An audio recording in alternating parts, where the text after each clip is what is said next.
Again, my name is Jared Jones, and I am a counselor with Care to Change. Today, I'm going to be talking about feeling hopeless during this time of COVID. What we'll go over is kind of an explanation of what hopelessness is and why we would be feeling that right now. And then we'll get into some of the science of the mind and why our brains are kind of wired to feel hopeless and what may be causing some of those hopeless feelings. And then toward the end of the presentation, I'll talk about 3 strategies that will help to combat some of that hopelessness and to be able to cope with that during this difficult time. Also, at the end of the presentation, I will talk about some resources that are available so that if anyone is feeling overwhelmed with hopelessness, is really struggling in this time, that you would have a place to reach out to be able to get the support that you need. So I want to start with, thinking about this time right now with COVID. There's a lot of situations going on that we could have never predicted and are really having a toll on our community. People have been losing jobs. Families have been stuck at home, and the stress of being at home with, especially with kids who are struggling with online schoolwork, people who are not able to go out and do the normal activities that they want to do. And luckily the weather's been good enough to be outside, but otherwise it just seems like there is so much pressure right now, especially with being stuck and not having any ability to get out and to make choices for ourselves. We feel honestly really helpless in this time. And on top of that, this is all caused by a virus that in many cases is life-threatening to some people. There are many people who've lost their lives because of this. And I don't mean to share all of this now to try and overwhelm anyone. But what I do want to make a point of is it would make sense to feel hopeless in this time, especially with everything going on. There's a lot of overwhelming emotions and a lot of overwhelming situations going on that we would expect us to feel hopeless toward. So what does hopelessness look like? I mean, it's pretty easy for a lot of people to maybe have that feeling, but there's a lot of related feelings that have to do with hopelessness, especially feelings of being out of control, feeling unmotivated, unable to do things, not having the energy to get up and do our daily routine or do tasks that seem trivial or normal to us. I'm feeling exhausted or tired all the time and not having that energy to be able to spend with family or to be able to do normal things. And this feeling of like there's nothing to look forward to, like there's no light at the end of the tunnel, or there's nothing that's positive that's coming out of this, just kind of sitting in this time while we're waiting on something. These are all related feelings to that hopelessness, and it causes us to feel like there is no purpose in this time, or like we don't want to do anything. We just kind of want to lay on the couch or not invest our time in the things that we normally would be spending our free time in. Sometimes we can be feeling isolated and helpless and worthless in this too. And I want to highlight those feelings because when we're feeling hopeless on top of feeling isolated and worthless, those are feelings that will begin to shift us toward purposelessness and maybe even some thoughts of not wanting to be around anymore, included in suicidal ideation. It's normal to experience that stuff when we have this loss of control and when we're suffering with such a massive amount of conflicts going on and of struggles that are going on in our lives. And what I want to make a point of with saying that is just to validate yourself in this time. This is something we could have never prepared for, and no one expected this to come. And if you're feeling hopeless, that's okay. In light of COVID, we have a lot of things that we've lost hope for, especially with, summer activities being canceled. A lot of the things that we had hope for have gone away from us. And that's okay to recognize that with things being so tight right now, things being unpredictable, and we're not really sure where things are going to go, call that out for yourself. If you're feeling hopeless, that's okay. But I want to add to that, it's okay to feel hopeless and to keep going. In light of being stuck at home and not really having much to look forward to, sometimes it's okay to just accept that you're living day to day. Maybe you are still able to have a job, or maybe you're helping your kids out with their homework at home, whatever things may be going on. Just continuing that day-to-day routine sometimes can be your victory for that day, and give yourself that. In light of feeling hopeless and like there's not much to keep going forward for, give yourself that victory of just making it through each day. So now I want to move on to some of the science behind hopelessness and why it's actually easy for us to get stuck in this hopelessness and to jump to it in the first place.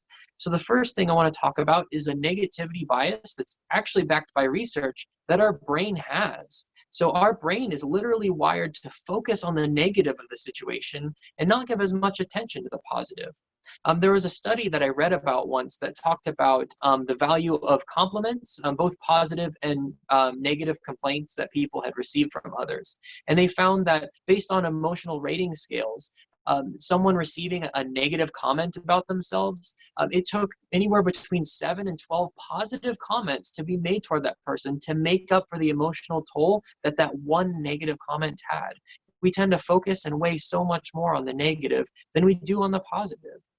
There's also research that shows when we make decisions, pros and cons, making that list of I have 2 or 3 options to pick from, and I need to write out everything with each option in order to compare them side by side.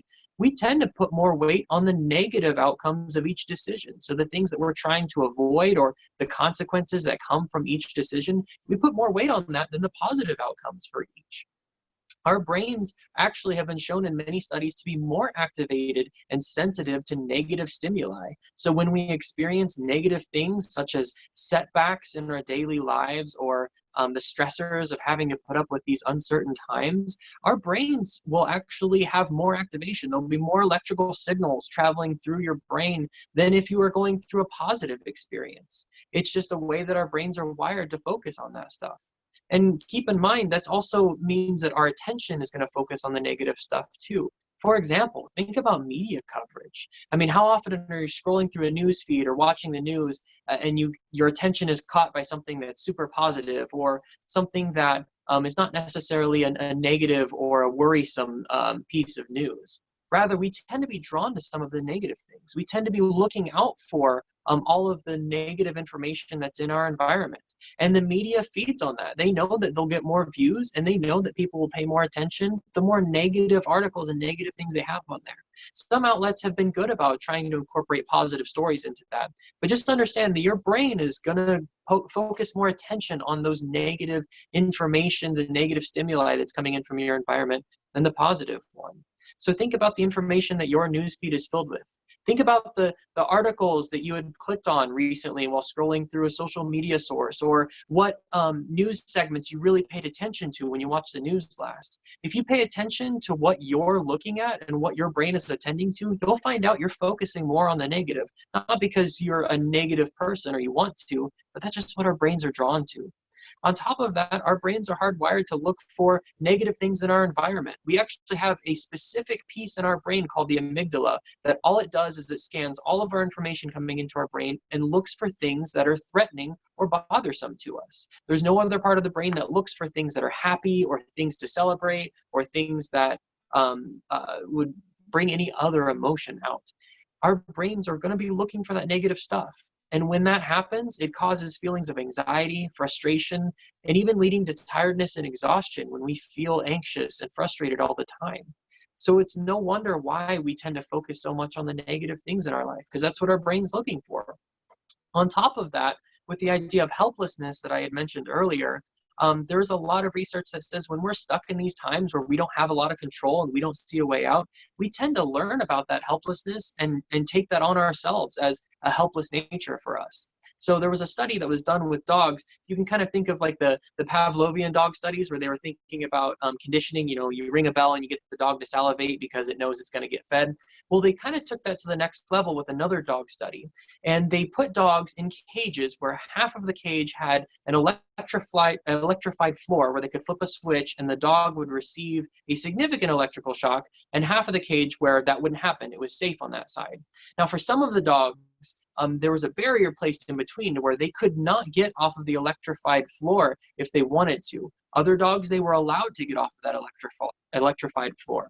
Now, all of them that didn't have the barrier in the cage, when the electrified floor was turned on, they ran to the other side to avoid the shock.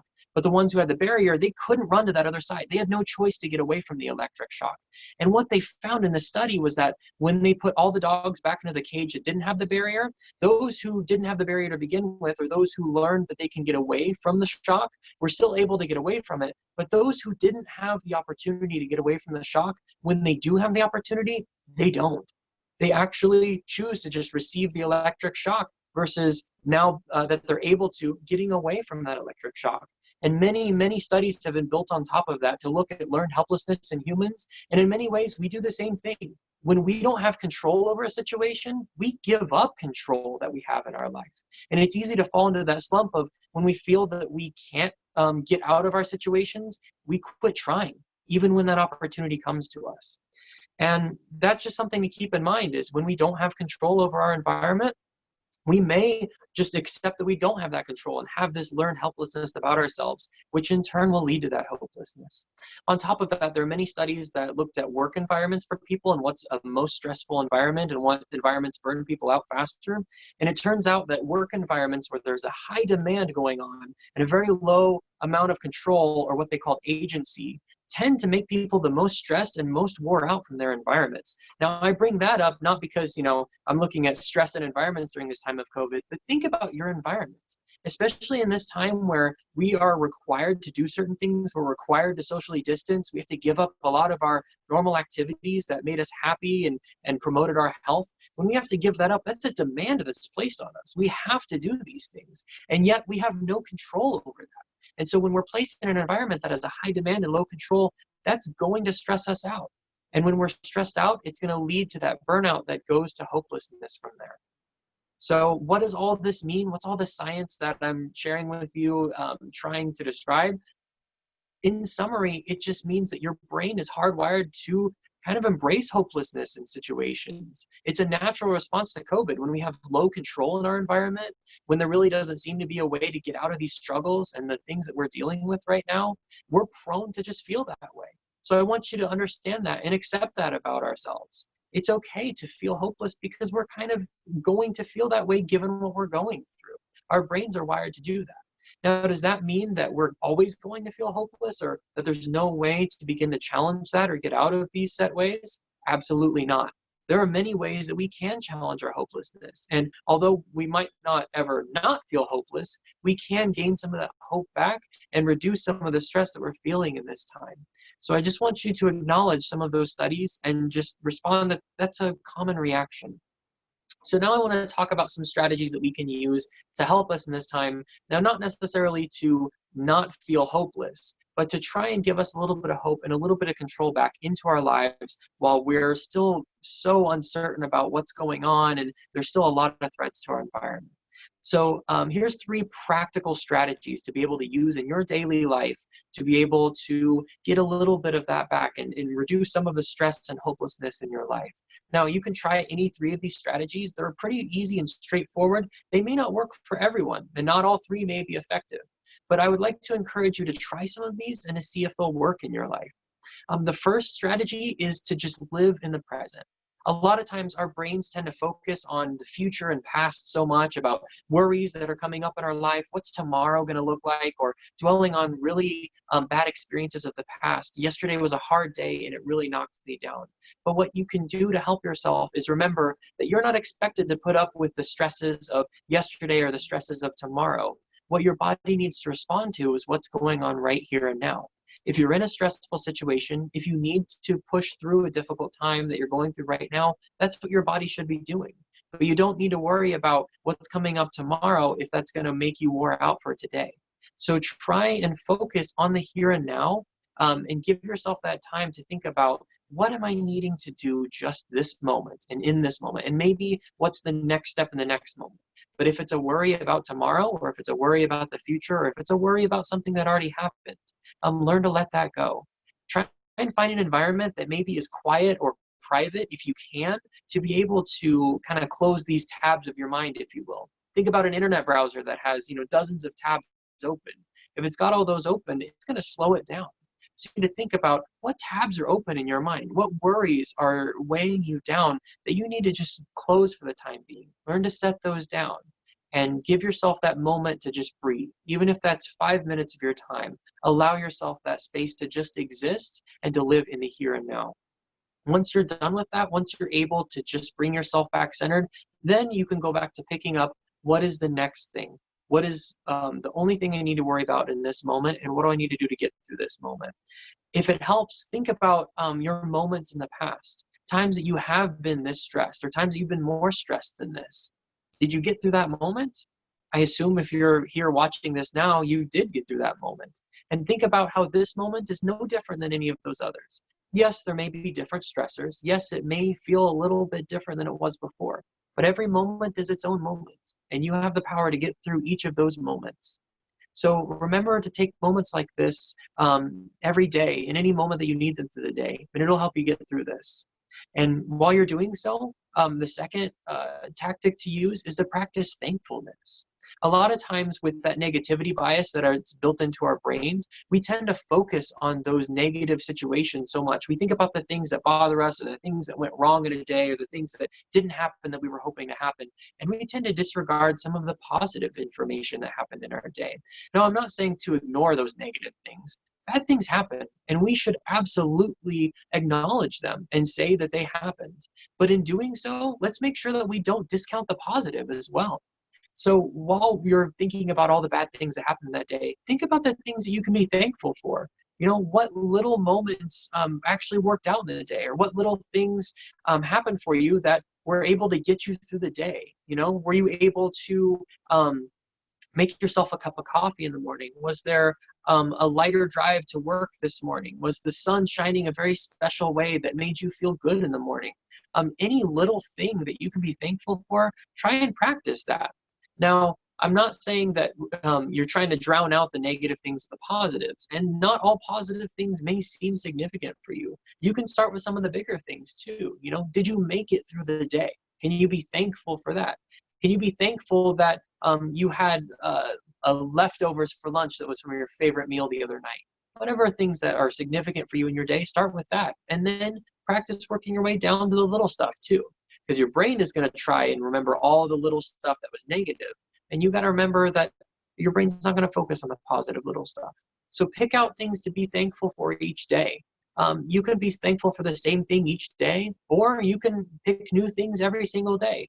Maybe there's a different song that comes on the radio every day that you enjoy on your ride to work, or maybe there's a different thing that your child says to you every day about how much they appreciate you. Whatever that is, try and find things to be thankful for so that you're balancing the negative your brain is so prone to go to with the positive that's also happening in your life. Now, the last suggestion that I have for a tactic to use in this time is practicing self-care with activities that you can control. So I know a lot of people have been advocating for self-care in this time. That is so important, and I will continue to advocate for that. But one piece of self-care that a lot of people neglect is situations that we can have control over, especially in this time where a lot of things don't seem to be under our control. We're kind of forced into that. And if you remember some of the science studies I talked about earlier, when we don't have control and we have a lot of demand in our life, it tends to wear us down, and it makes it hard to want to do anything in our life. So I want you to take time to think about what can you control in your life and do that. Hopelessness thrives in an environment with little control. But if you're able to give yourself some of that control back, it'll take away some of the power that hopelessness has. So find an activity you can control. Now, I'm going to suggest some activities that seem like so out there, like why would I pick this as something that's part of my self-care? But it's not necessarily because they are important to you, more so that you can control them. So such things as like chores around the house, or a small art project that you wanted to work on, some kind of creative outlet for you. Maybe one of the things that you want to have control over is the time in which you do certain things throughout the day. Or, you know, any little thing that you can have that control over, the way that you put away something in your house, you know, organizing books on a shelf, being able to make a dinner that you've been wanting to make for a long time but haven't really had the ability to.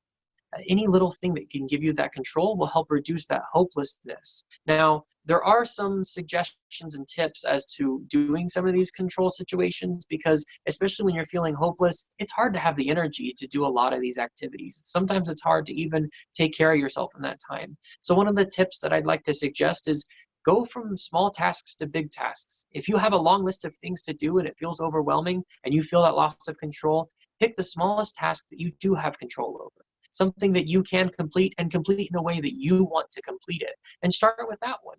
And hopefully that will give you the energy to move up to a slightly bigger task, all the way up until you hit your bigger tasks. Now, I also want to bring up another thing based on science that I think is important to highlight here.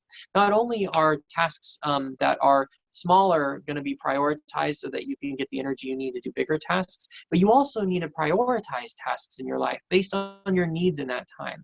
That's based off of Maslow's hierarchy of needs, if you've heard of that before. It's a pyramid that talks about our basic needs and how we need to have our basic needs met before we can get up to some of our higher order needs, such as social interaction or professionalism, accomplishment, self-actualization. That's some of the stuff that's toward the top of the pyramid. But before we can get to that, we need to take care of our very basic needs. So prioritize tasks that take care of those needs. If you need to take a shower, focus on taking a shower first, or practicing other hygienic expressions.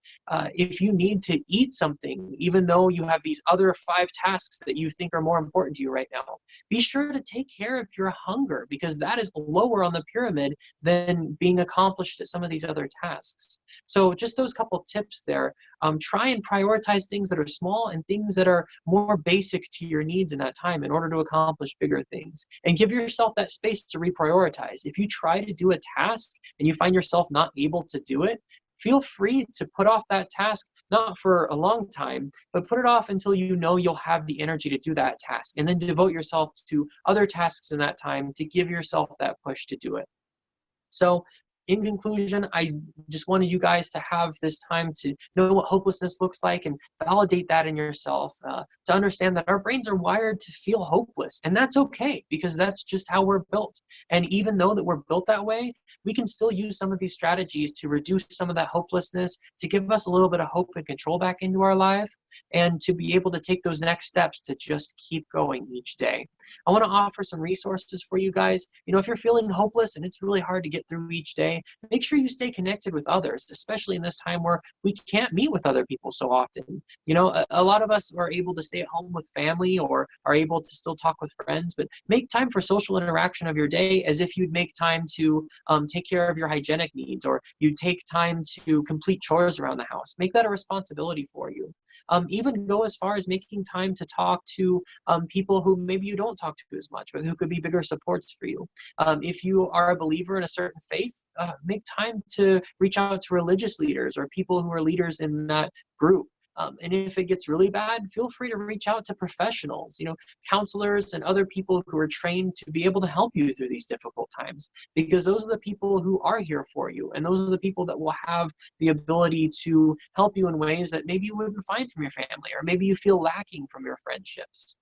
If you do need help professionally, if you feel like your hopelessness is too much, or it's leading to feelings of overwhelming, or maybe even wanting you to not be here anymore, reach out to someone. You can contact us at help@caretochange.org. We try to get back to you as soon as possible, and we can let you know, if we will be able to help you or get you hooked up with resources that are going to be able to help you. And if this hopelessness is really overwhelming for you to where you feel like you're in a crisis, make sure that you have information to be able to contact someone if you are in a crisis. So 2 really good resources to have there are the crisis text line. It is 741-741. If you just text home to that number, you will get connected with someone who can text you and just talk to you in that time that you're feeling a crisis. If you're beginning to notice thoughts of suicide or wanting to hurt yourself or not wanting to be here anymore, reach out to the suicide hotline. The National Suicide Prevention Line, which is 1-800-273-8255, is a 24-hour hotline where they can help you through your crisis and get you to where you can get the help that you need in order to just keep going through this time. Now, hopelessness is really hard, and these uncertain times are going to continue to push us. But that doesn't mean we don't have to have others to support us. We're all in this together, and we can help each other through this time. Give yourself that space to feel hopeless. It's okay. But on top of that, there are ways to keep going forward and to stay strong through this time. There are people here for you, and we can continue to move forward. Thank you for listening to me in this time and this information that I have to share. I hope that you found this helpful for you, and I hope that this is going to help you get through this hard time.